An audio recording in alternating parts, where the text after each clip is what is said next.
to start with an opening treatment / affirmative prayer.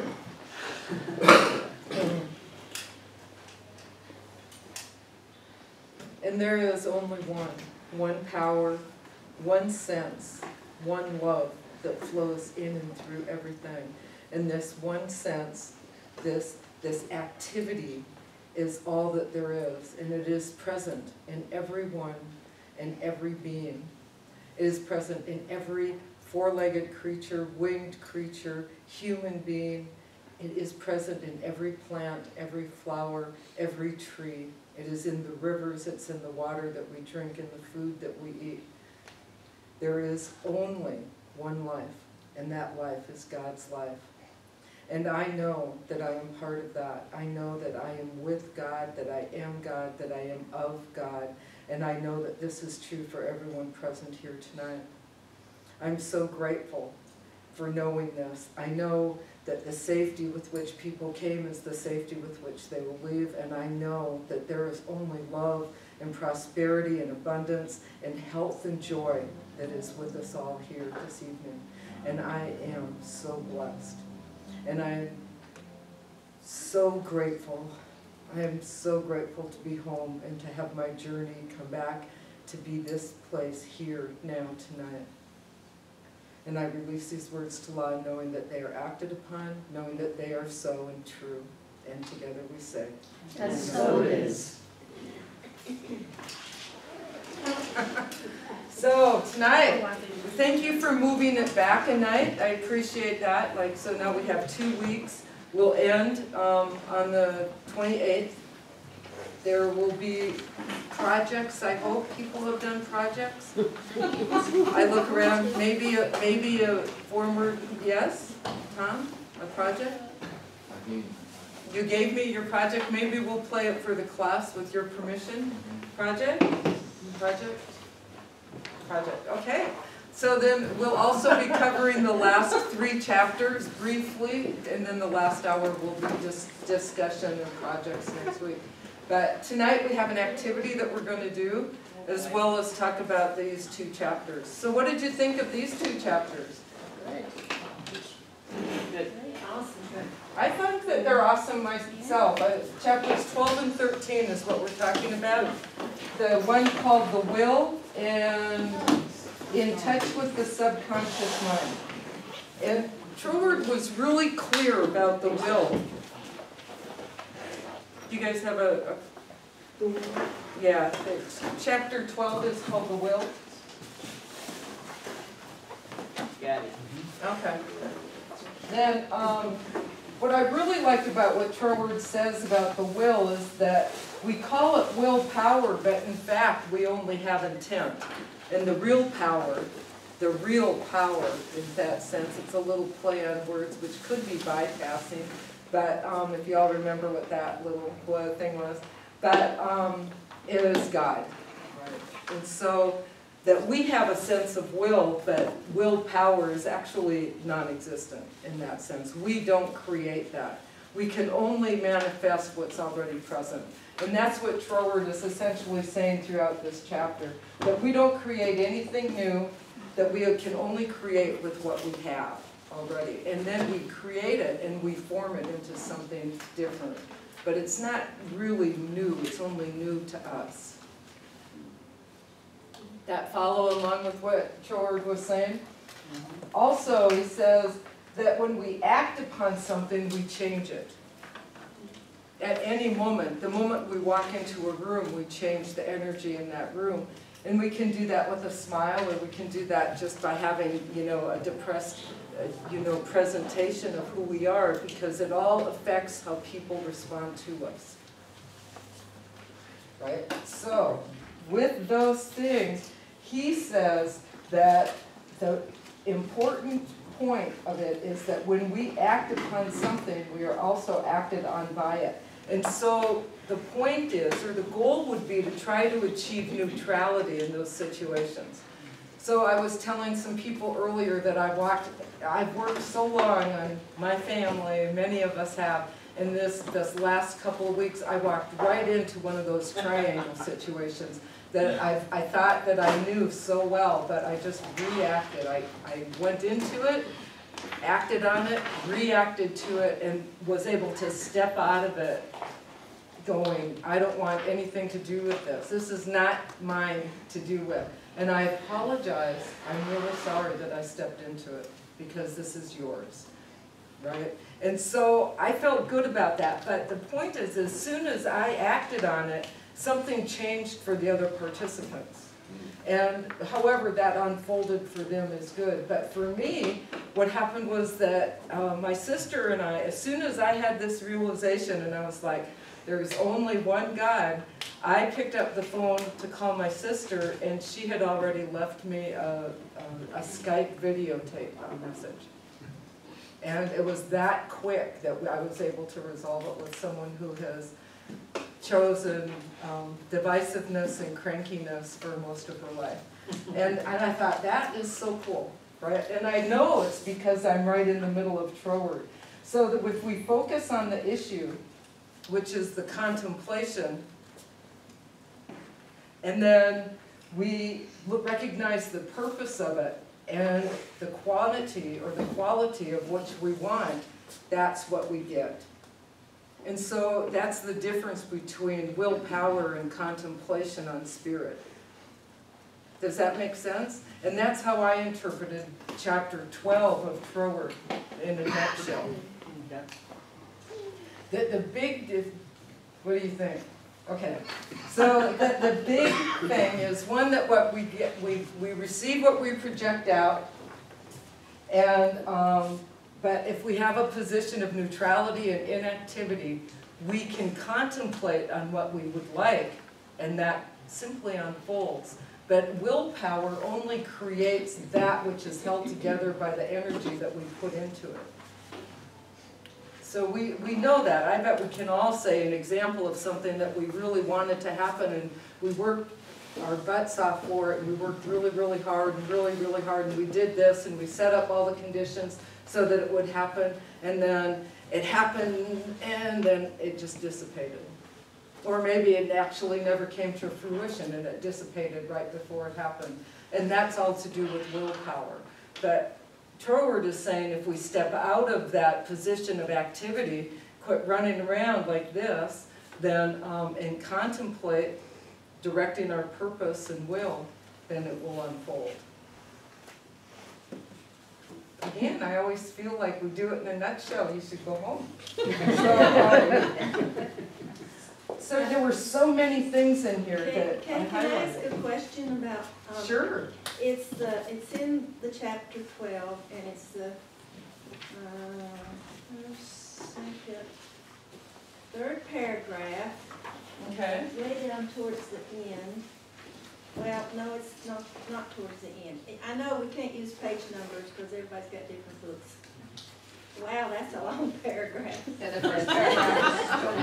Okay, it's about maybe halfway through. So since he was a judge, he uses these words like extenso. It says, when the will realizes its power to deal with first cause, it is no longer necessary for the operator to state to himself in extenso. Do you know what he's talking about? Oh, I see. It's Latin, isn't it? It is. Oh, I see. I'm sure it's because he's a judge. It's in italics, yeah.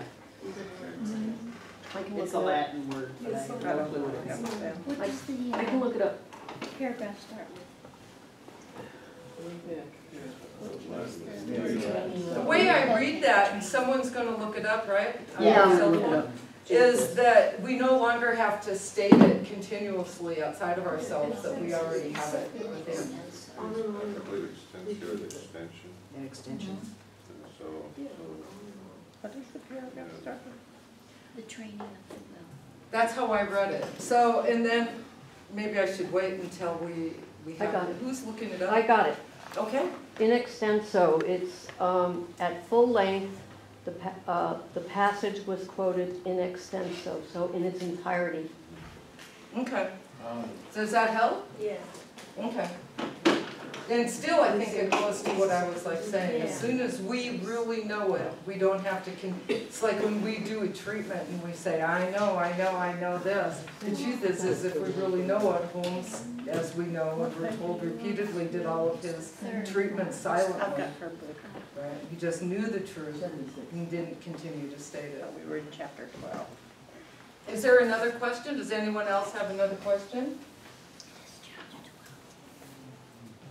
Not a question, but an observation. It's just like where you were talking about, when you intellectualize all of this, that's wonderful. When it starts being put into practice, how powerful it is and how it changed, like, well, you changed, you were left the triangle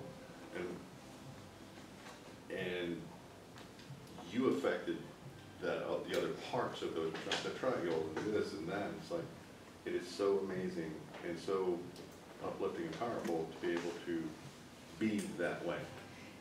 Right, It's in my just like- perception, that happened, but in their perception, it may not have. Right? It's only my perception, because for me, it was a good outcome. I'd like to think it was for my sister as well. For my niece, I really don't know. So I just try to let that one be, but yeah. Because that goes to something else that he talks about. We can only direct that kind of energy. We don't create energy. Energy is already present. And we don't really direct it towards another. We can only direct it in the way that we would like to see it unfold. And if someone's in that field, I guess they may be affected by it, but that's none of my business. And if I've not asked them if they want that field around them, then I don't believe it should be in that sense. I can just send light and love and hope it radiates out. But I don't know. It's kind of neat though. It is kind of neat, Like, wait a minute. because we are so powerful. Yeah. Right, And we are. Being into the, from theory to practice, the practice is like, wow, this is, just think better this last breath, this is amazing. This is like, aha moments. Right. And I can make anything into an aha moment. I swear to God, I can. But I know people who can like recite all this, listen to like 10 Years of Abraham or, whatever, and even wrote books on it, who are still like totally reactive and positional and, Right. Never embodied it, I mean, that's the trick. Right, and actually Troward talks about that at the end of the next chapter. Is that we must do more than just read the books. We must embody the principles and live them in order to make it manifest for ourselves. Right. Anyone else have a comment at this point? Well, my thoughts were along that same line too, what Tom was just saying. I mean, that's why I'm here, I know all this stuff, but I really want to, it's like, he talks about there's no effort. If you're efforting, you're doing something wrong, Right, right? So, how do you do not doing? You know what I'm saying? Do less and accomplish more, do nothing and accomplish everything? right, How do I do that? right. And still maintain reciprocal action. It's kind of, an oxymoronic in some ways, or it's that kind of one of those paradoxes that we deal with. Yes? Can I ask you a really, really basic question? Yeah, we can talk about it. Because we're talking about knowing. And if you want money, all of my life, you've gone and gotten a job. Mm.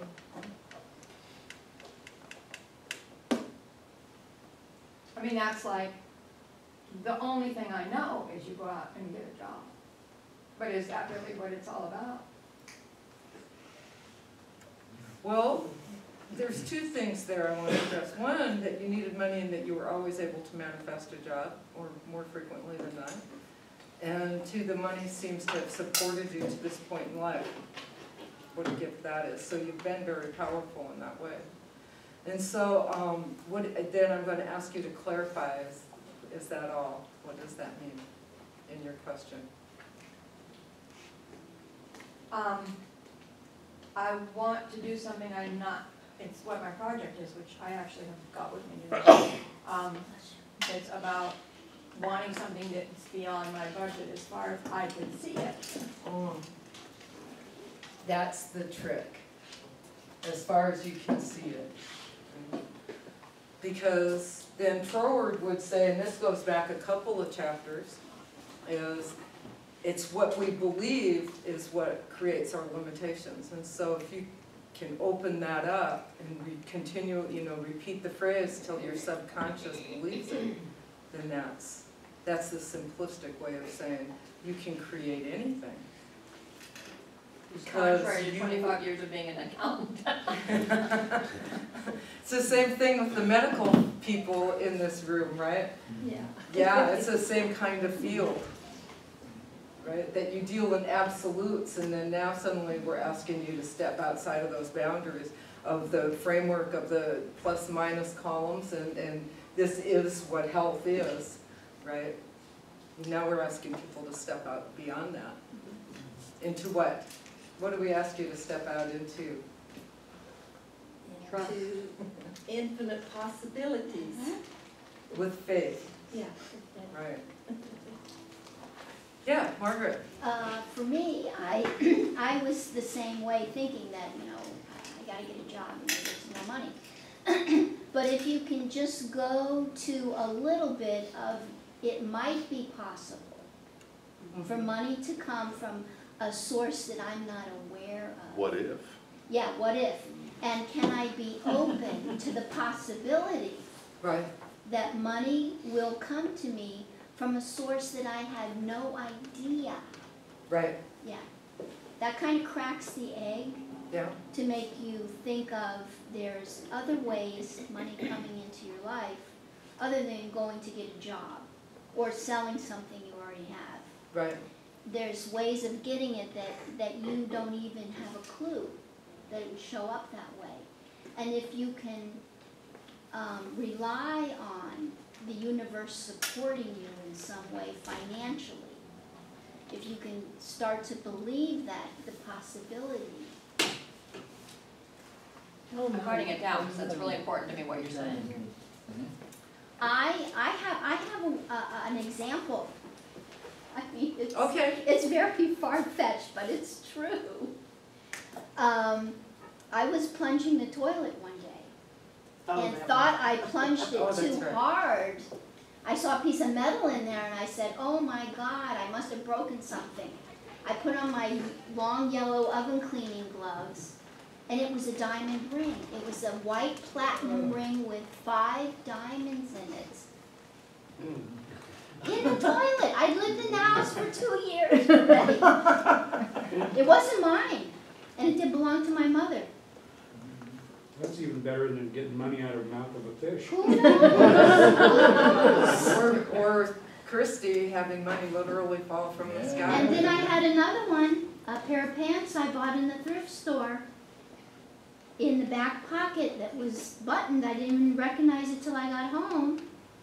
I was trying them on. I put my hand, oh, there's something in the pocket, take it out. It was a gold ring with 22 diamonds in it, tiny ones. My God. It was the jeweler made it for somebody special. I don't know what you call that. Custom made. Custom made. A jeweler in New York.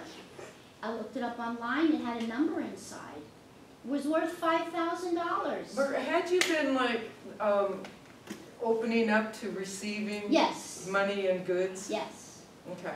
So it might not be in the form of green cash. Right, it might be something else. Because money is just an energy. And like Troward was saying, it's an energy that's already existed. And we already know what that energy is. So if you can apply that same energy to everything, then everything can come. I don't know, that what if, flying in the face of your reality, everything is this way, that way, up is up, down is down, I don't know. I mean, you could find stuff, but that's kind of just weird. I don't know. I found this yesterday, by the way. Is it real? I'm thinking it is. It's not glass, huh? Again, evaluated? I found it with a whole handful of other stuff, and gold, and everything, pennies, and Cool. You It may never not be know. real, we'll just try it out. Doesn't matter. You It's never the know. energy that you felt when you found it. It's a sign. That can come to you in many ways. It can come to us in the form of people buying us dinner as opposed to when we go out to eat by surprise and we say, oh my gosh, thank you so much. Right? And that can put $15 back in your own pocket. So it's all in how it unfolds. But it does happen. It does. Help is not the, welcome back. We're back. Show up anytime. We're talking about energy. Again, could you tell? Oh. Anybody else? Yeah, Tom, you had your hand up. Yeah, well, this kind of goes along with what I was thinking, because to me, it's experience that blows up all beliefs and cements the new beliefs. And things like, you know, people gradually have experiences that are different than what they believe, and that's what really makes them know that it's true. Right. And I have a theory that you can really go beyond the belief barrier and realize that anything you think can come true. You know, that's kind of the ultimate spot. Anyone else want to share at this point about this kind of energy, receiving, manifesting, reciprocal energy? Yes. And then, oh, my mind just went down on your name. Yes. Ricky manifest. Dennis? Oh, Dennis. I'm like, first time I was thinking it was Daniel or David. Then Dennis. Who manifested you? Dennis and then Oh. Selena. We all, I believe, we've just been, all our lives, you get just mired down and caught up in the details. And we all want good stuff Mm-hmm. in our life, whether it's whatever, a job, a relationship, money, good health, you know, the whole, we'll call it the human condition. That's what we all want, that good stuff. And about 8 pages in, I can't tell you how many paragraphs it's in. But in the chapter, The Will, Troward, toward the top of the page, it says, we have the key to all her treasures, and we can now apply our knowledge of the law of being without entering into all those details which are only needed for purposes of study. In doing so, we find it results in our having acquired the consciousness of our oneness with the whole. Right. And to me, I'm taking off my project here, but that's it. That's it, our consciousness of the oneness with the whole. Right. And one of the most familiar scriptures in the Bible and in many religions, you can find the equivalent thereof, and Ernest used it so much that you seek ye first the kingdom of God and its righteousness, and all these things be added unto you. And that's where I find, that's where my meditation is. Just get rid of all this,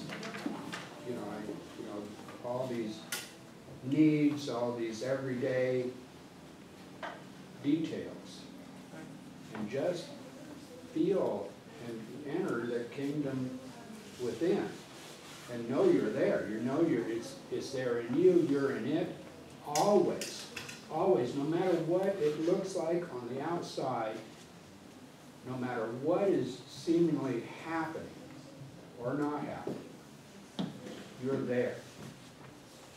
Right. And So you're talking about, what you're saying reminds me of that difference between contemplation and willpower, that You're just contemplating. Yeah, What it you is. just gotta be able to let it go. Right, exactly. Be at peace and let it go. You know, it is, when you let it go, you know it's gonna come. Right, There's a paradox. that's right, it is. Selena? Well, I had a manifestation of money that I had no idea that it was gonna come from that particular source. I had done a lot of studying, you know, with Science of Mind. I'd taken the prosperity class every summer and done a lot of work. But then just, I didn't have any idea of trying to determine or tell Spirit how this should come about. I just let it go and actually forgot about it for about 3 years. And then all of a sudden, out of the blue, here it comes. It did come from my former employment. They decided, they looked back on the records and decided that they owed me some money.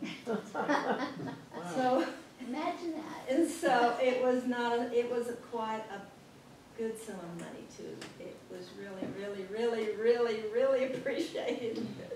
So I mean, it can happen just out of the blue. It does. And money's the easy one to talk about, I think. Money is just, you know, this happened, I needed money, I manifested money, money fell from this, I found a ring. You know, we hear about that all summer long.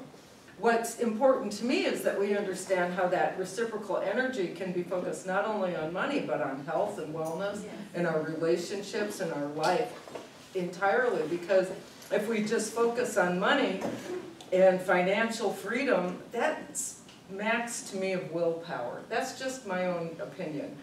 Because it has to go back to what Dennis is saying about the wholeness, and instead of centering it, we let it quietly act upon what we are. And if what we are is living with intent and to the best of our ability with light and love of God, I'm starting to sound like a missionary. I'm going to go to, you know, third world countries and do something. I am, actually. I want to, now that I say that, David Alton, I want to come with you to Cambodia. Yes. Just noticing these teachings, and you look back on every faith and ancient magic and ancient this or whatever, and they talk about this. And now when you understand this, you're like, that's what they were talking about. Oh, this mystical thing, you have to go through levels and be in a mountain for a year. That's what they're talking about. But they're trying to get people to understand each little step, and this is it. You know, Right. asking you shall receive, and biblical this, and this faith, and that religion. It's like, that's that illumination, that's that full understanding. And when you get there, you start getting there, it's just Right. like, yes. Now, that's what they were all talking about. It's so ancient, but so Right. relevant. And so how do we, each one of us, get from that sense of willpower that this is what I want, this is what I'm focused on, and you're putting all this energy into it, to a sense of contemplation and knowledge that it is already so? Yes? I have a question first. The Okay. passage that you just showed me, is that, have you guys talked about that, or is that how that's started? That's what That was Dennis the- referenced. Do you have a comment about that? Yeah, he was actually referencing a different, it was, oh, yeah. Instead of centering it as we intend to let it do, quiet Yeah. universal livingness, gain a quiet centralization. The do versus being. Right. But, okay, so what his thing was, when you said that about willpower, like the money stuff's max of willpower, that's exactly what I thought of when I read this, because I manifest all this money all summer, and then it dissipates once I'm not in that intense energy anymore, which means Right. that I don't have it yet. Like I haven't gotten it at that like soul level. But the way that and it seems to me for myself, like there's certain things that I'm really good at manifesting, just naturally, and then other things that I sort of struggle with more. And so I just spend a lot of time manifesting the things that I'm really good at. and it supports me in knowing that I can manifest anything. So it Right. starts as this like head knowledge that kind of sinks in. And the other thing I do is just like like I not ask, but like I'm still doing my gratitude journal where I'll state things that I don't have yet along with things that I do have, and I just state so many things that I don't have that there's no possible way that I could focus on all of it with willpower. Like I have to release it because I just can't remember it all, and then as things circle back, I'll be like, oh my god, like I put that in my gratitude journal a month ago and now here it is, and it like supports that sort of release. Right. Does that make sense? It does make sense. Okay. We talked about that a little bit right Oh, before you sorry. came in, about the concentrated energy of willpower as opposed to just a contemplation and then allowing it to go. Yeah, I But really it like also, if we read that through, gain a quiet centralization, which is maintained by a sense conscious act of the volition, which is the very essence of the rest. So that takes us back to that sense of, can we achieve something? Do we believe we are capable of it in the first place? So that would go back to your question, is like, yes, you can. Yeah. And then you believe it to be true and it happens. But it doesn't just happen financially. The financial thing gives us all of those things. Why do we want all this money? Is for security and peace of mind, to pay the bills, but really to be warm in the winter, right? To have gas in our car. I remember not so long ago that I only went places as much gas as I had in the gas tank, and people would pick me up and we'd carpool the rest of the way because I didn't have the money for gas. And that was just, 2 short years ago. Right before I started crack training. Amazing what happens in What a 2 years. coincidence. But right at that moment, and I was like, not praying for money, because I believed it wasn't the money that was going to save me, it was me. It was like me just finding peace where I was, and the rest would unfold. And so that's how I had to do it. Yeah, Chris. You're saying where you are, where you were. Where I was. Where you were. Yeah. You were talking, Dennis, about details.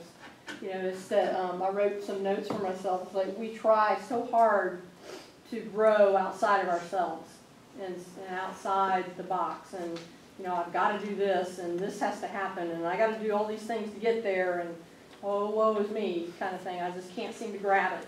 But if we grow where we are, and we are where we are, and do what we're doing and do it impeccably and do it with our best and just feel good about what we're doing where we are and grow where we are, then everything else is going to fall into place. Right. And we will be successful and we will have all of that money and the financial success and all of those things because we're not trying to get there. We're being impeccable with who we are, where we are. Right.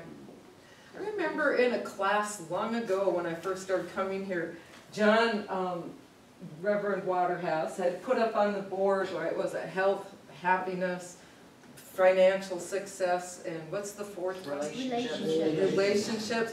And he said, you're going to strive for all of these, but one's always going to be out of balance. No doubt. He was just like, because it always is, right? And so that's the thing, is to realize that perfection is in... We don't have to believe that. Pardon? I'm with We her. don't have to buy into that. Yeah, no, you don't. No. But I believe that we continue, we are only, which is what Eric was saying, right? No, you're not Drew. Eric, you're Drew. Drew. You're Dennis and Drew. And the gentleman who walked in, I don't know your name, or I'd say hello. Oh, I'm Mark. Hi, Mark. So, God. That's not before being in balance. John. Unless we're challenged to grow, as Drew was saying, that we get challenged, we can have all of those things in alignment and still be challenged. Oh, yeah. That's all I believe John was saying at that. I see the financial thing or money thing, it's almost like just a symptom of the root cause of what you're doing, that thing that you're doing. If you're doing it for money, well, that's okay, but if you're doing it for inner peace, health, world peace, love, light, everything, that's just a secondary symptom that just goes along with it, that prosperity. So, and it's like, yeah, you can real focus on one thing or one thing, but if you do it all, it all kind of comes together in balance. And I'm with her on that, and I'm just, yeah, let's do it all, and, you know, keep that focus on have everything in balance. Right, Because then everything really works. that's right. You're right. Yes, But also, everything is connected, yes, everything. So if you do focus on one, and most of the time the brain can only focus on one at a time, and improve in one area, it does influence all the other areas, so that they can sort of juggle their way along for a balance, because you're gonna do what you can in one area well, if you do that way. And I think it works so much better than trying to do four. I mean, that's impossible almost. I wish my brain could focus that's on only true. one thing. What's that? What did you say? I wish my brain could only focus on one thing. Well, the thought that came to my mind with that is that the center of all of those kind of external things is you. And Right. so the necessity of staying centered and doing the internal work is gonna raise all four things together, no matter which one you happen to be focused on, similar to what you were saying. Right. Someone. Yeah. And it all comes back to the feeling, right? That our sense of volition comes back to the belief and the feeling that, yes, I can achieve this, and yes, I can do that. Which goes back to everything that we put into the funnel. I'm going to keep taking us back to the beginning, because that's what's so important. If we want to, like, if I want to achieve something, but I don't believe it to be true, but I can pray about it all day and night, I can talk to myself about it, but if I still go, I don't know, or maybe I think I should do this, and then I think, you know, I want to start a new business for myself, but in the back of my head, I'm like, do I? That's a lot of work. And I was like, but I want this. Right. And I was like, do I? That's a lot of work. And has it gone anywhere in the last 6 months? Nowhere. And every opportunity has come for me to expand it, and every time I've looked each person or thing in the face and I've gone, that's interesting. And I talk about it with someone else and I'm like all excited, and then I go home and I'm like, yeah, that's a lot of work. Oh, but I want it so bad. And so it's this reciprocal action that just keeps on going. That's such an important point. That's a very, very important point. Expand on what that point is. Well, we have to want it, we have to have the energy, have that faith, which is energy. We have to have that behind our desires, or they're not gonna, manifest. If you don't, if you're wanting it 1 minute and you're not wanting the next minute, then it cancels Right. each other out. Right. Those negative thoughts, cancel out the good thoughts. So, Right. that's so key. That is so key. Right, and Troward talks about that a lot. In fact, later on, right before the paragraph, we have learned that the three great facts regarding subjective mind are its creative power. Up before that paragraph, it's towards it would be, oh God, it's right in the middle of the chapter, so it would be horrible. There's only 4 paragraphs in the whole chapter. Okay. It's this paragraph. We have Are we learned, still on chapter 12? one more this way, go this way. Yeah, one more. 12. Did I jump over to 13? I don't know. No, I didn't. What's the other way to use? Yeah, and that's, that voice of our ego is our own. Anyway, so he Sounds says, like it's a good. it is good, Paragraph, but I don't know. and I don't think I jumped over to 13. I don't think you have learned. Oh, I did jump to 13. Yeah, So let's move on. Because he says it's not bound by any precedent, again, principle is not bound by any precedent, which means that its creative power is absolutely unlimited. The sense is essentially subjective mind and not objective, and it's entirely amenable to suggestion. But the reason that stood up for me is because it's exactly what we're saying, because our inductive mind is void of that feeling. It's our subjective mind that has it. So if we continually feed that with the cross purposes, then that's what manifests, is this kind of ambiguity. Yes. What you're talking about with, you know, basically your ego telling you, you can't do this, or the business will fail, and they all fail. And that thing is, it's your own worst enemy, you think that's your ego, we all know that. Not the, you know, wonderful, good ego that everybody has, but that's the ego voice telling you, you can't, you're, you know. Right. And where would that fit in? Where would that, I mean, of course. The ego voice? Yeah, the ego voice, where would that fit into that? I kind of lost it while I was going with this thing. But I do know that ego voice, you can tell it to sit in the back of the psyche. My will is strong and I'm going this way. Mm-hmm. You know, you have to just, you overcome that. But where does that ego voice come from in all of this? Where is that, you know, you've got the super ego, you've got the first, not first principle, but first cause, second cause. Where does that ego fit into? Where is that? Is that the subjective or the? I mean, It's ego is It's the subjective. robot part of the conscious mind. Where does it come from, or where is it placed in the overall scheme? Where's it placed? I mean, I know, yeah, you said grandma, it's like all the stuff we've been told that, no, you can't, and we come up with that, our stuff anyway, but where does that come from? Where does that ego come from? Where's that ego voice and all the? Okay, so you're phrasing that two different ways, and Yeah. that's why I'm trying to be specific. Are you wondering, where do we place it in the science of mind teaching symbol, or where are you asking philosophically, where does it come from? Because I could answer either one. I would like to answer, I prefer the philosophical Okay, well, go myself. ahead, well. Well, answer the first one first. But answer the first one first. I'm gonna look to my fellow practitioners and say, it's in the subjective, right? Yeah, Yes. it's a subconscious mind. He It's says subconscious. subjective is, Right. we have awareness of it. Subconscious mind is different than subjective, but Right. if we haven't placed it, it would be subjective. Right. And then the philosophical academic part of me wants to say, it's your frame of reference is built upon generations of learning. And it might not ever be something that you actually heard, but only heard older family member talk about, not in direct relation to you, but something stuck there, because that's your frame of reference. So like the nature, nurture, that would be part of the nurture that we, even in the womb, whatever, that's a part of our nurture that's coming back through our subconscious and going and sabotaging. Right, it's part of that paradox. Right, We can only know ourselves in self-contemplation through the eyes of others. Yes. It's keeping us safe, like that's its job, is to keep us safe.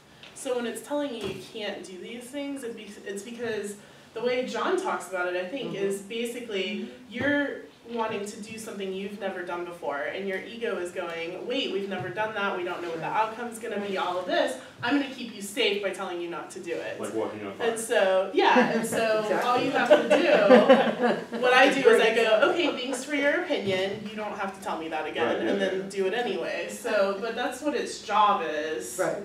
is to keep us safe. It's just not necessary anymore, because we know Well, better. it's just curious where does it fit, and I think that's one of the key features in all of this is overcoming that ego. Well, you can't. How do you, we talked about this a Like few with classes tricks, back too, yeah. how do we tell the difference between the ego and intuition? What's that voice, when that Right. voice is telling us something, how do you know the difference? Yeah, Well, I Mark. think of intuition more as a feeling, as a Okay. certainty and knowing. And the ego is coming The ego through. is a lot of chatter. It's Right. trying to convince you of something. Cerebral. But intuition, it's like, it's a definite and it's a knowing and it's a feeling. Okay. All good with that? Okay, I'm going to move on from this conversation, however, because part of it is, this is all rehashing stuff we've talked about for several weeks now, right? Yeah. It really is. And so, what have we gained in terms of focus is my question. How do we stay focused in meditation, and what's the difference between the meditative willpower and the self-contemplation? And so we're going to have an exercise in contemplation. We're going to turn the lights down, we're going to light the candles, and we're going to do a meditation. I'm going to lead it initially, but then I'm just going to leave you to be. And I'm going to ask you to focus on that initial bookmark. Remember, or whatever new goal you have, what is it that you are desiring right now? And how can you get there through the self-contemplation? And how do you stay focused on that. And we're going to use the candle flames as something for you to focus on. So we're going to turn the lights down, and I'm going to light the candles. And I'm going to start it briefly, like I said. So just remember what it is that you have done. Because She's got lights already here, so, What's that? Oh, she does? yeah. I just wanna know how far down you want. How's that? Yeah. Is that good, or are people comfortable in this light? Yeah. You know, I can't have I it need this dark extra at college, you know? There's no ghost stories, strangers there, of our boys. Mark, might be able to see the candle if it's up here? It's just fine. Okay, or not. Yeah. Nancy, come back. So, however you feel more comfortable, but I'm going to ask you to focus on the candle flame, just for a little bit. Ooh, that sounded very godlike, didn't it, when I got in there? I liked that. Do I have to stand here with the lights on? No. But you can dim on the outside too, if you want. Where are these? It's on the other side of the column, there's a dimmer right there. Oh, very cool. Okay. So just relax. Try to relax. Be relaxed. Breathe out.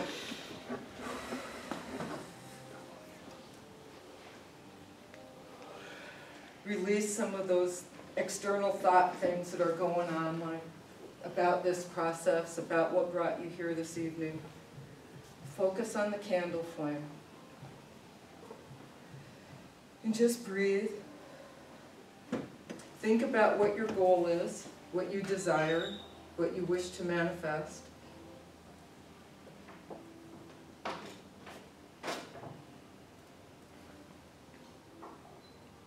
And breathe.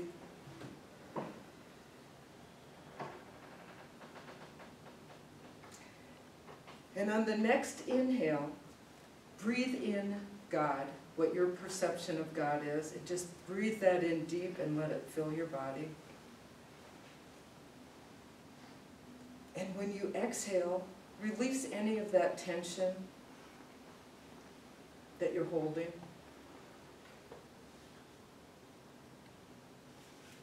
And breathe it in again, and breathe in God, what you believe.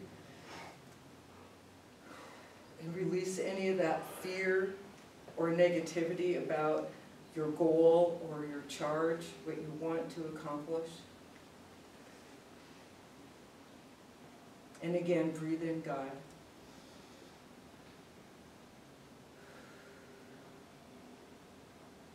And then stay focused on your goal or on the candle flame.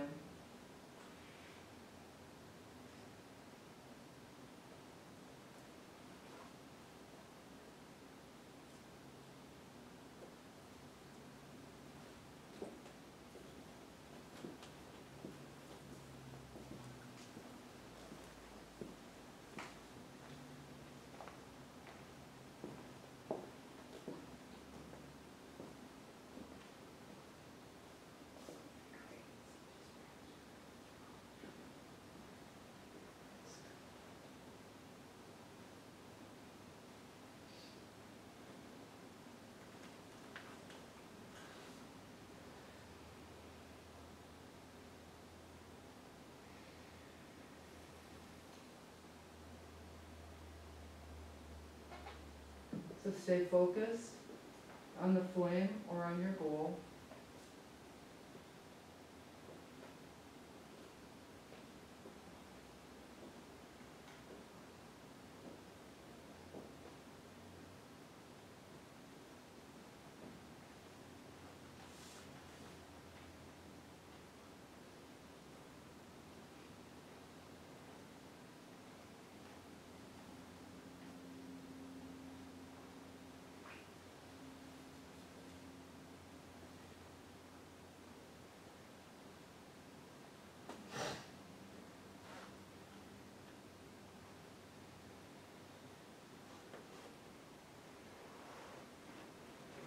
When those new thoughts come in, just say hello to them and then let them go on their way. And breathe in God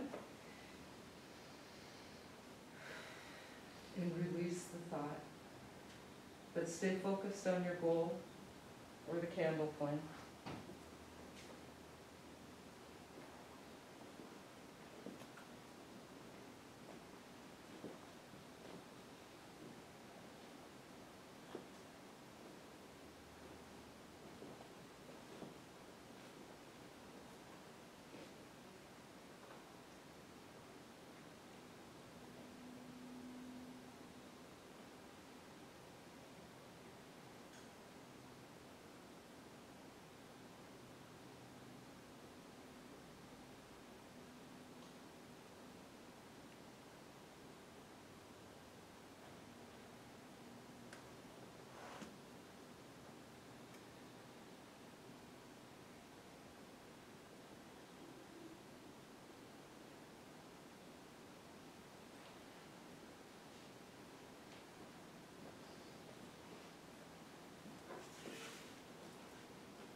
Let's breathe in God.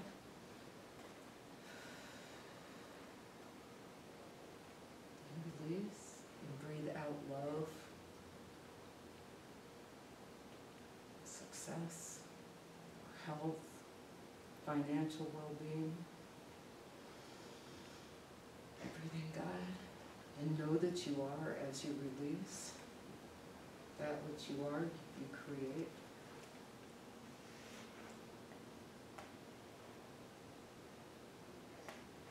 And when you're ready, you can come back to the room.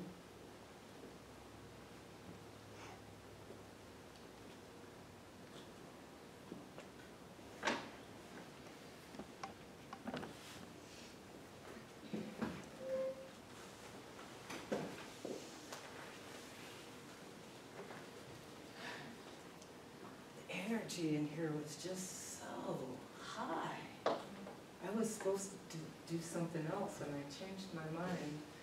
But let's just sit for a minute. Come back. Are people ready for the lights to go up a little? No. This is pretty romantic.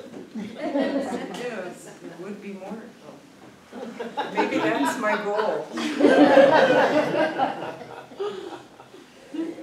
Would anyone like to share about staying focused?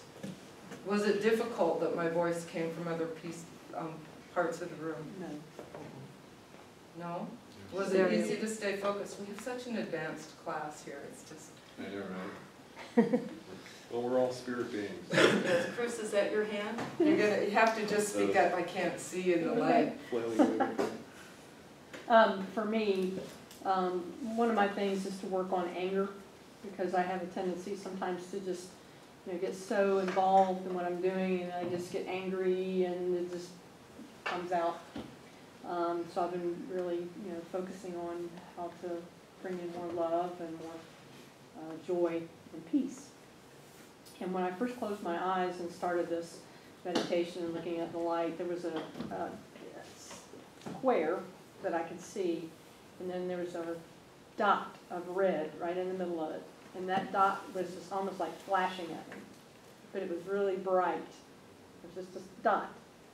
And then I felt my body was really tense, and then I let go, and I could feel my body changing, and it just got really relaxed. And because you had also mentioned, just breathe out and relax, and I let my body go, and I started saying to myself, I am love, I am blessed, I am successful, I am peace, I am joy. And then all of a sudden, the red went away, and this nice, bright square of purple came into my view. And it was just beautiful. It was absolutely beautiful, and it just kind of brought kind of a wash over my whole body and mind, just peace. It was wonderful. Thank you for sharing that. Would anyone else like to share how you stay focused and those other thoughts come in and go? Jenny, are you leaning forward to say something? Remember, I can't see. I'm trying to hear. Pardon? I'm just trying to hear. Oh, okay. Do you want to share? Sue, you want to share? No? The way I do it is I have like a river, and so when a thought comes in, I put it in the river and watch it float away. That's the visual, yeah.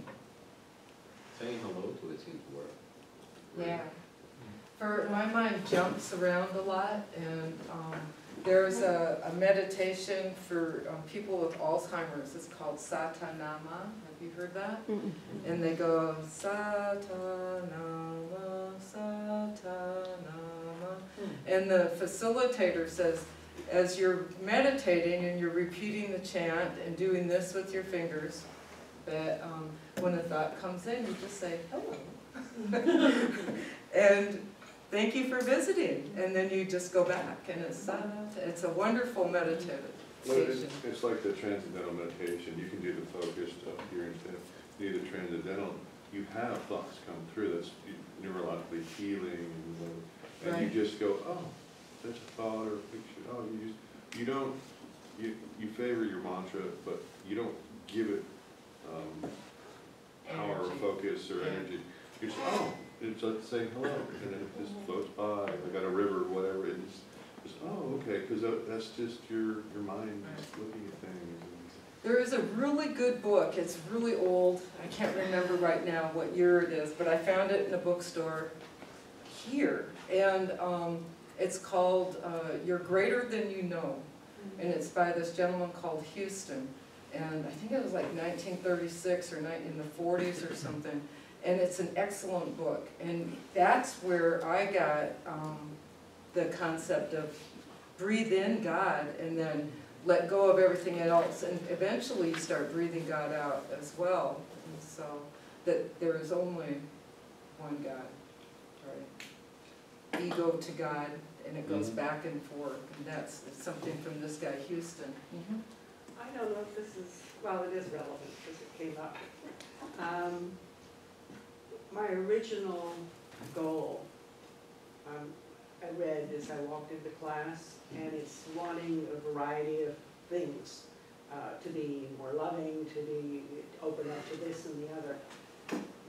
And with this meditation, it was like it all came together, but instead of being pieces, the beginning was, it's all God. It became, I am one with the all good. And then the word completeness, that I am complete. Everything is already there. And it was just so powerful. And this goes to the conversation that you said. You know, if instead of the parts and the pieces, if you can go to the whole and be part of that whole, then all the parts and pieces come. That's okay. That's beautiful. Thank you. Thank you, Ruth. Anyone else like to share? Yes, Tom. Well, that's why I like mandalas, because they sort of represent, you know, the center is this total spirit, and then everything is one within it. So my verbal mantra has always been, I'm all complete right now, and that's the place where I don't have to do anything, because everything is fine with me. Yes, sure. Noticing, you know about TM, right? The transcendental. Pardon? You know about the transcendental meditation. Yes. And so, Yeah. and a lot of other different meditations and stuff. It's like, if this is the same with these teachings, if it's forced, it's like we were saying, it needs to be effortless. If you're forcing it, it's not, you're not doing, it's not, it may work a little bit, but you have to get that inner peace, that inner balance, that inner, and it usually turns out, because some people like, well, you yourself and myself, I know I'm hard-headed, but that you're chasing your tail and you just arrive back to the same point. It's like, now I get it. Right, and then you can say, oh, I guess I'm not as hard-headed as I thought in that frame of reference, yeah. All right, so if people are okay, unless there's someone else who wants to share, I can't really see the room, so you just have to speak up. Let's take our 10-minute break and come back. Thank you. Rolling. It's that frame of reference thing. So did people like the meditation? Yeah. Okay, so we'll probably do that again next week, but for a little bit longer. This was 5 minutes. Did that feel like long enough or not, or too long? That was good. It was good? Yeah, I think it was I good. think it's longer. Right, well, they suggested 15 minutes, but, you know, I changed up the meditation I'd be anyway. happy with it longer, but I mean, you know, it was good. I would have wanted to make it shorter. Yeah, I wouldn't bring it shorter, but we might go a little longer, because it'll be the same type of thing. 15 years? Pardon? Pardon? Is it 15 years? That's what it feels like Depends on your sometimes. personal experience, I guess. So, chapter 13. Okay, but are we sharing them? Right. And then we'll take a look at the questions. Was there anything on 13 that stood out to people? This was another full chapter. And it was the original end to his book, then he added 3 more. What's on your phone, or that it was the original? That was the original ending. I was listening to you. That's what my college students say too. Oh, I was texting my boss. And what he does is summarize everything, but he makes several points about the subjective mind, its creative power, its amenable to suggestion, and its inability to work by any other than the deductive method. So inductive, what we put into it, deductive, how we reason it out, and then that's what actually comes to fruition. And so that's chapter 13, to focus on quality, pure spirit. The inherent personal quality of pure spirit, when contemplated in its most interior plane, is what he says is creation. That's the only way we can create, because we can only ever else build on what's ever present. Right? We talked about that in the beginning of today. He summarizes everything. And if I'm rushing through it, but this is the one that I want to get to. It's in the second to the last paragraph. We talked about if we have a belief in limitation, which is in the end of the third paragraph to the end. Belief in limitation is the one and only thing that causes limitation. We just discussed that before we did the meditation. But the next chapter is huge. We cannot ignore our responsibilities, right? In the belief of health, we make choices based on faith and based on behavior, but it's our sense of volition that creates what it goes on. And if we have that inherent sense that something bad's going to happen if I do this, or if I smoke that, or if I eat this, and Barbara talks about that a lot, about, you know, she compares it to the concept around the GMO foods and things. Whatever it is that is. And so again, it goes back to that sense of who are you and how are you filtering that information as it goes down from inductive to deductive thought.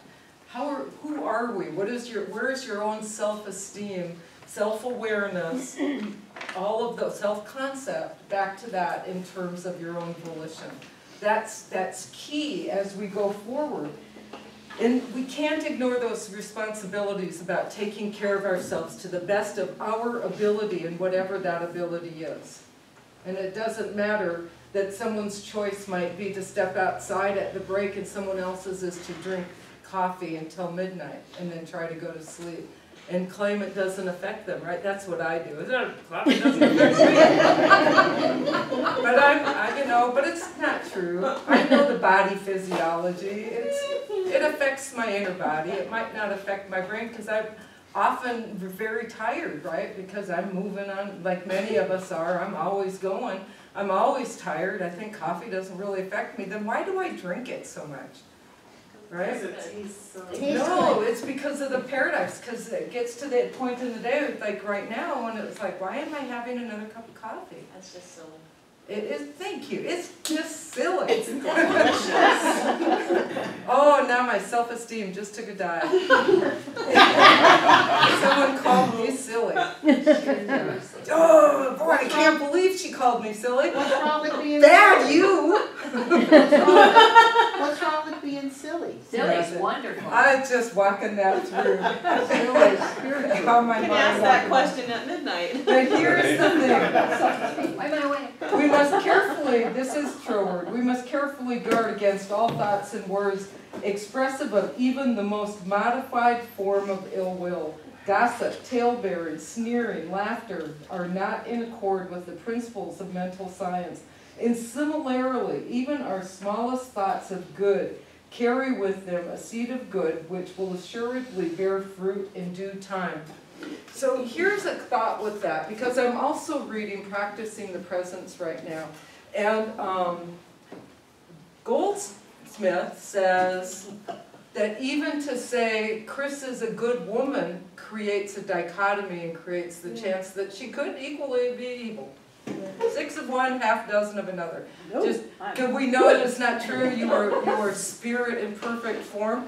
So even when we use those descriptors that we think are positive, are we really doing good? It's judgment, it's still judgment. Right, It is right. still a judgment. So that's a question I would like you to think about as you move into those last 3 chapters. How do we do that? How can we elevate people in some ways and just say, God, it's just, you're just such a wonderful human being. And that has judgment in it, inherently. Sounds like it's limiting to me. It does. So how can we break past those limits? That's a question I'm going to ask you to think about. And Wow, we're all the other doing is that that now. the last thing is that we've talked about a lot.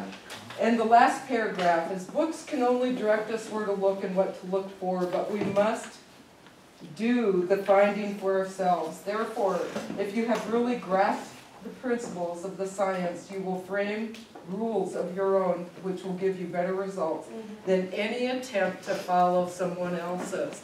So don't be, what's the word I want, dissuaded if someone says something different than what you do. Because what you do is the perfect thing for you. And it might change, and it might not. But the goal is to listen and to grow and to look at the books and take what you can and then go on.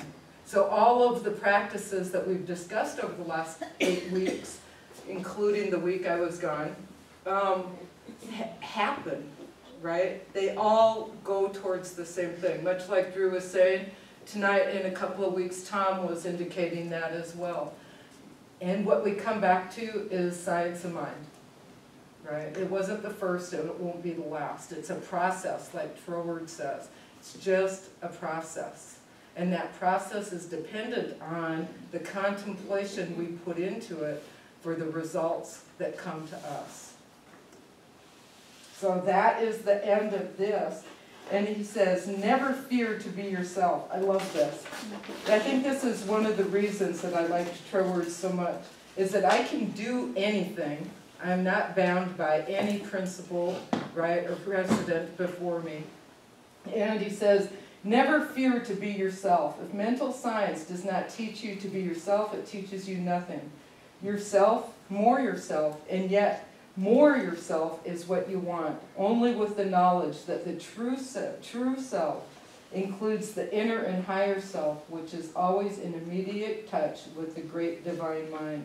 And he says, as Walt Whitman says, you are not all included between your hat and your boots. I love that. I'm so much more than my hat and my boots. And I have both. You have not seen, did you hear that? Boots. I have several hats. Booty. But I take that, Walt Whitman was also much into metaphors, and when he was saying you're not all included between your hat and your boots, it's like whatever hat I decide to wear. I can be a teacher or a partner or a friend, whatever hat that is, and whatever shoes I happen to be walking in. And all of those, I hope, come to that one point for all of us, right? That we know who we are individually. And so that for me is the summary of chapter 13. What would other people like to say it was for them? Well, they sure make it sound simple. It's like some said before about, it's the same story over and over. Yeah. All these ages, you know, there really is one truth. And it's like, it's a realization I've had recently, and before, but it was like, it talks so much about just connecting. If then we would come in touch with it, we must meet it on its own ground. Right. And then somewhere else it said something similar about we must follow an intelligent method of concentration. But whatever it was talking about connecting. Right. You know, and I found, you know, I'm thinking, I'm doing, I'm trying to be nice, I'm doing this stuff. You know, I find myself, it's like, wait, what am I supposed to do now? To be not killing this guy? Turn away from it. These days are made for walking. But from all that I'm reading, it really just seems like it's easy and everything flows of its own accord when you're in conscious contact. Right. When you feel that, when you connect. That is the theory. Well, And I believe it to be the truth. and I do too, and so, you know, in this theory, so my question is, why does it feel so damn hard? Right. So what is back of that? Right? That's the question, what is back of that? When something happens, what is back of that? If there is a reason for something to be back of it. Right? You'll know that soon enough if you ask that question. Why is this happening to me right now? Or what is back of that? I love that question. What's back of that? What's back of that? And what's back of that? You guys are doing that now in practitioner training. Yeah. Yeah, what's the back of that? I see it as, you know, we're just trying to get out of our own way. Right. You know, I was treating and trying to manifest, you know, clarity and understanding and all this other stuff, and just be focused and clear and stuff, and just really getting it. And it's like, that's the thing. It's that ego voice. It's that getting out of your own way to get to the understanding, to get to the oneness, to get to the connection. And that basically, you know, God is love, love is all there. That is that perfect place where you're connecting with source or divine or whatever. When you're connecting, it's like you gotta get out of your own way. And you know, and it's like, stop doing X or this or that or whatever, just, you're trying to just breathe, you know, and just, so it's that getting out, I see it as getting out of your own way. Right. You're just chasing like a squirrel chasing your tail. Right. Yeah. You asked where it came from, and I don't, almost every day we hear somebody say, nobody said it would be easy. So this thing has been drummed into us ever how many years we've been on the planet, when it's not true. Right. Right. It is very easy once We knew that when we were first born, and then it got roughed up. right. Well, I don't know that easy is the right word. Fun, it's fun, It is fun. no matter what's going on. I don't know that, Well, I don't know that I want it to be easy all the time. I want it. Well, that's Yeah, the me key too. right there. Right, well, I want it, well, not that I don't want it to be easy, but just that I've come to a place where I appreciate when, like, there's a hard thing that comes up, like in Prac 1, like, we're doing some whatever we're doing, deep work, and, like, I love it, like, I Yeah. just love the process of, like, digging all this stuff out, and I wouldn't necessarily call it easy, but it's fun, like, I love it, I'm enjoying it, I wouldn't change it, and I wouldn't wanna make it easy, because it's the process that's making Right. it fun. So it unfolds with ease. There you go. perhaps, That's better. I see it as rather contrast. than, It's a challenge. Kate, what did you Everybody say? would do it. that, Right. that I feel like my life unfolds with ease. And when I get in my way is when, so that's the question. Yeah, I like Is that there better. always a reason for something to happen? Like, I had just bought all these new clothes when I was in Minnesota, and I went to wash them, and as I was taking, I didn't even really pay attention, it was dark in the morning, I threw them in the dryer, and as I was pulling them out of the dryer, someone had left a rag of bleach in the washer. And I was like, I have a brand new navy blue sweatshirt that says Minnesota across the top with all these little snowballs on it. And I was like, that's appropriate. And this kind of like, whoo, and I pulled out another shirt, and I pulled out another shirt, stuff I had bought for work and everything, and it was like, who left that? And it was like, this really has no bearing on anything. There is not really a lesson for me. I don't think God put a rag of bleach in the washer so that I could learn a lesson. And that was like my third thought. You know, they went through pretty quickly. It's like, oh my God, who did this? And then it was like, oh, Beth was cleaning yesterday, and then it was like, oh, it doesn't matter. It's just what it is. You realize you should have left An it in the expensive dryer. lesson. Yeah. I should have looked in the I was gonna washer. say, pay attention. And there's always Rit dye, so. You know, and Minnesota gets snow, and there's snow. No saying, Snowballs yeah. on my shirt. Snowballs in Minnesota. As Except maybe Abraham- blue bleaches to red, as you know. As Abraham would say in regards to also with Troward, it all kind of mixes together because we're all one. And it's, you know what you don't want, so you know what you do want.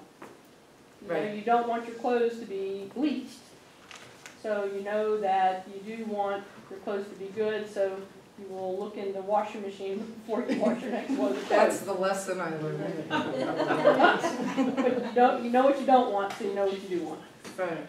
It's that contrast.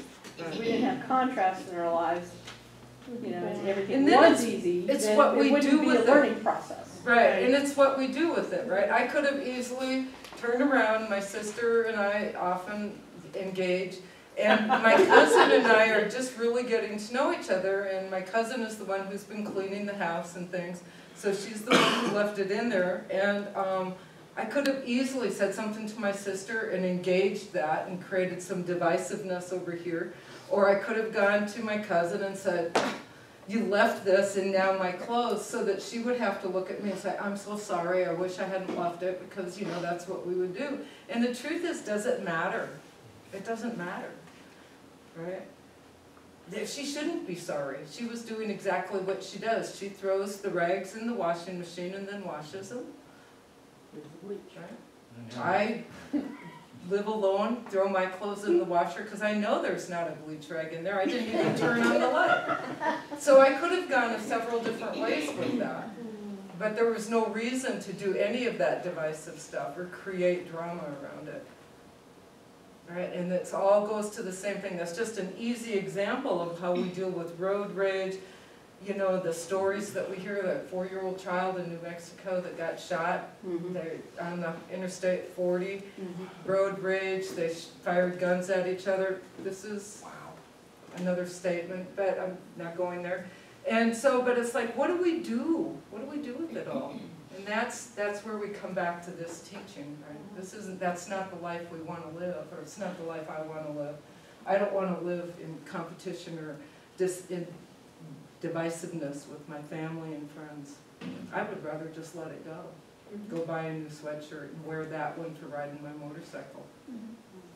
That'll look cool. It will. So, we talked about the function of willpower. We talked about proper concentration. What does that mean? Proper, that's the main office's word. How are we consciously controlling our mental power? We did a little exercise around that. People felt like you were controlling, that you had an ability to stay focused on your goals. Yes? And Why is it necessary to consciously project our forces to produce some external effect or work out the details of some metaphysical problem? Why is it necessary that we do that we look at what's back of something? To get to those root beliefs, to weed them out. To get to those things we were just talking about, right? So that's that. And then how do these ideas relate to my personal experience? I related a story. Yes, Selena. I'd like to share something. This past weekend, I had a company coming in, so we went to the Arboretum, and it was very windy and chilly. And I realized I had this belief that when I get out in a cold wind, I always get sick. That was my belief. So I thought, okay, I can change that belief. So I started doing my affirmations and saying, I am pure spirit, nothing can harm me, nothing outside of myself can harm me. And I just kept doing my affirmations that I was spirit and I was whole, perfect, and complete. And I just kept over and over. I wouldn't let anything else, any other thoughts come into my mind. I just kept at it and kept at it and kept at it. So I didn't get a cold. All I got was just an allergy flare-up. So I thought, that's progress. Go Selena. That's worth $1 million right there, I think. I mean, that was a big aha to me that I knew that was my belief. That every time I get out in the cold wind, I get sick. So I worked on that. Troward actually talked about that he wants us to step in and retell when we get those thoughts, to reframe them and push them back into our subconscious. Let them come up, reframe them, push them back down so that eventually it just comes kept out. trying to come back. I mean, it was relentless, but I was not going to let it happen. Good. Anyone else? And that goes back to the reinforced beliefs, self-reinforcing, the self-reinforcing beliefs, because they have inside of them those beliefs, self-reinforcements that, oh yes, and every time I do this, every time, and all my past, and everybody's told me, it's grandma, and it's like, wait a minute, change it. You know, Right. stop, change it. And it's like, Right. all right. Would anyone else like to share on these 2 chapters tonight? No, but I do have a question before you close. Yes, ma'am. Can you reiterate specifically, because I never really understood what the projects are supposed to be? I will. I was going to do that. I'm also going to, I've had a couple of questions about next spring, if there's going to be a class next spring, and there is. I'm going to teach practical mysticism.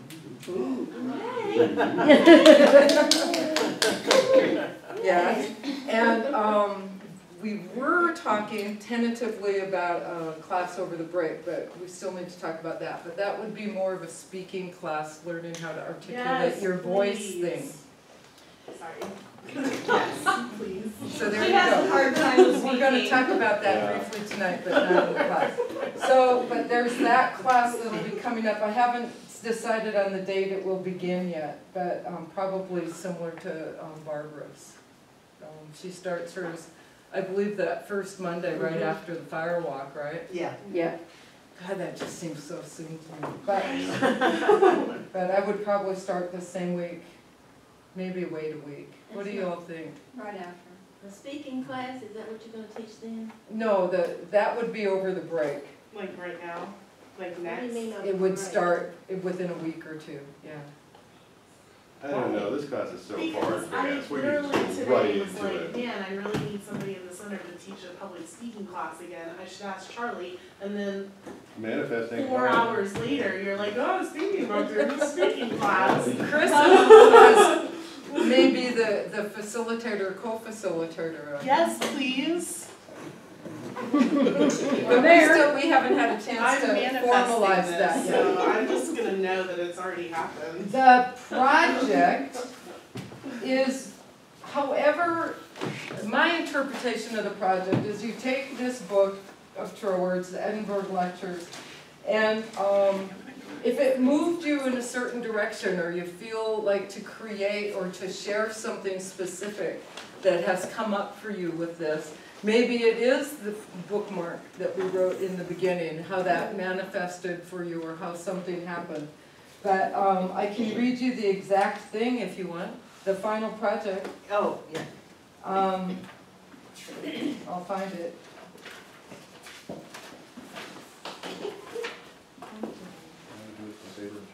Or not. Where is it? Like a volcano?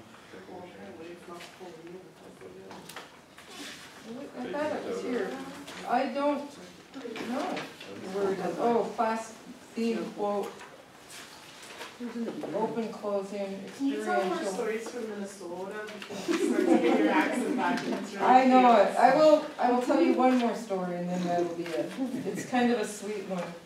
I don't know, but that's how I It's can't find it. after It's one in your. six. It's right in the page after 1-6. Tell some stories about the booth in Minnesota. A boot.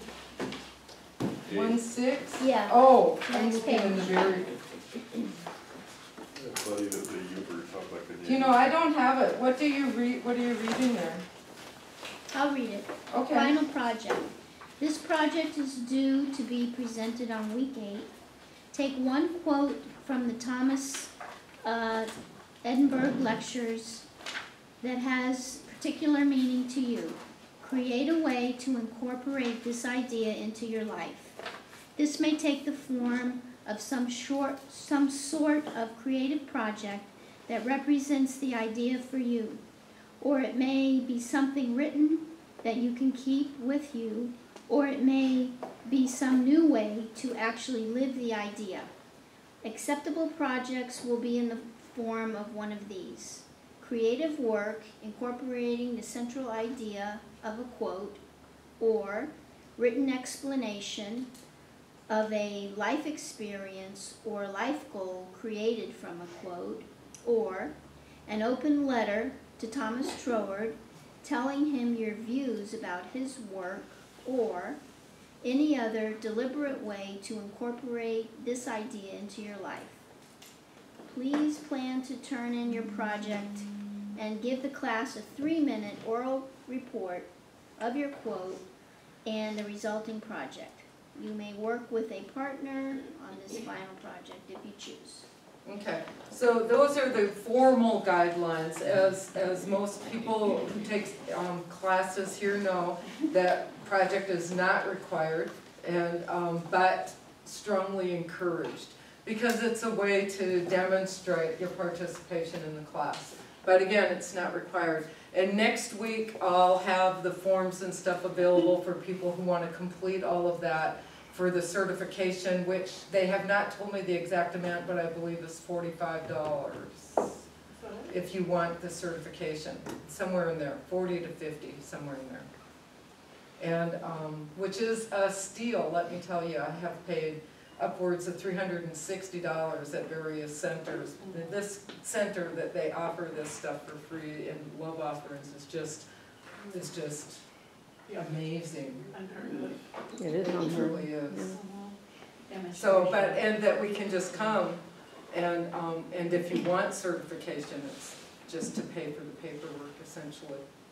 Yes, someone over here, did you have your hand up? No, did anyone have anything you'd like to add or share? Well, I just did have a quick question. Mm-hmm. Were y'all still gonna continue to have the classes on Wednesday? Because previously, when they were having the second classes, they were on Tuesdays. Can't do Tuesday, it's Prac 1. It's Prac 1. Oh, okay.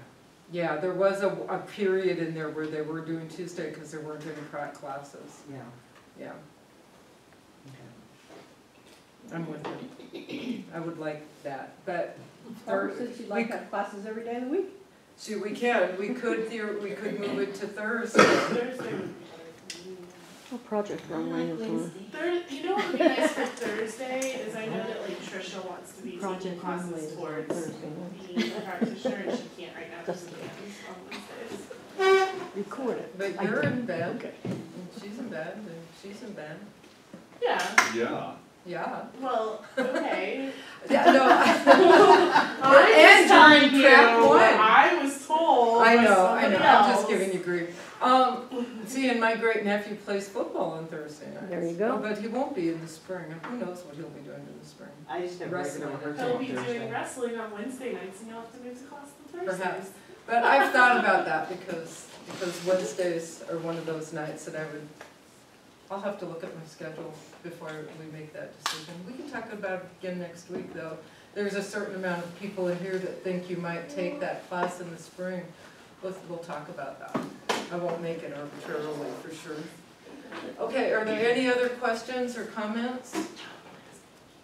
What? Okay, did that, the more I talk, the more it comes out, yeah. This is what my students did to me today. It's okay. Great. It's okay. All right, so I would like someone else to do the closing treatment, if you would. Would someone like to volunteer? Do you want to give it a shot? Selena raised her hand. I'm not a practitioner. We're all practitioners. Selena? If Kristen wants to do it, that's fine. Go for it. That's fine. You can do an invocation, Benediction. There you go. Do you want like an offering treatment or just like a closing treatment? Do you want to do the love offering? I will do that, yes. I just don't know what you want. I'll do what you want. You'll do the closing treatment, I'll take the love offering.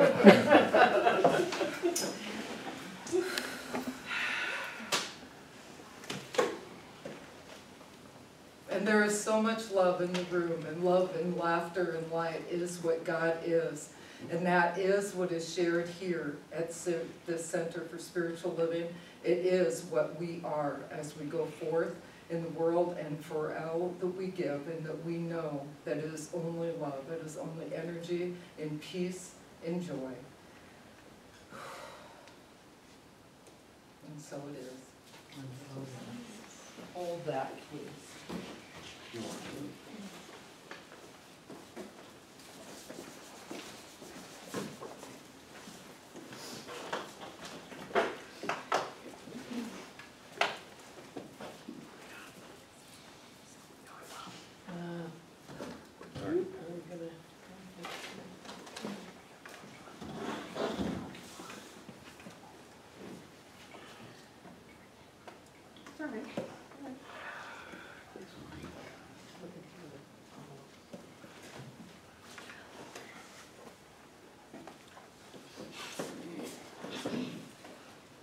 And this is the energy that we bring here tonight, and this is the love that we share. And I know that this goes out with each one of us, and it goes out through our hearts and our actions and our thoughts as we interact with others, and we take these concepts and this love out into the world with us. I know that we are blessed, and I am so grateful and so honored to be here, and thank you. So, you want to just did it. I just did it? Go ahead. Go ahead. Okay, so I take a deep breath, I go within, and I know that God is all there is, that God is the source, the spirit, the universe. I expand my consciousness out, and I know that I'm a part of this oneness. I am this oneness. I am this God, this infinite, divine, creative being. And so I just affirm that these truths that we have discussed here today continue to permeate and move through our lives as we expand our consciousness. And I am so grateful. I'm grateful for this class, for the intelligence and wisdom that comes through, for the knowingness and the laughter and the beauty and the just awesomeness and juiciness that is here. And I release this into law, knowing that it is so right here and right now, and so it is. So it is. Thank you. I just have this horrible flash of that, like, Corinne's going to want to watch the video. That's what I was saying to you. That's the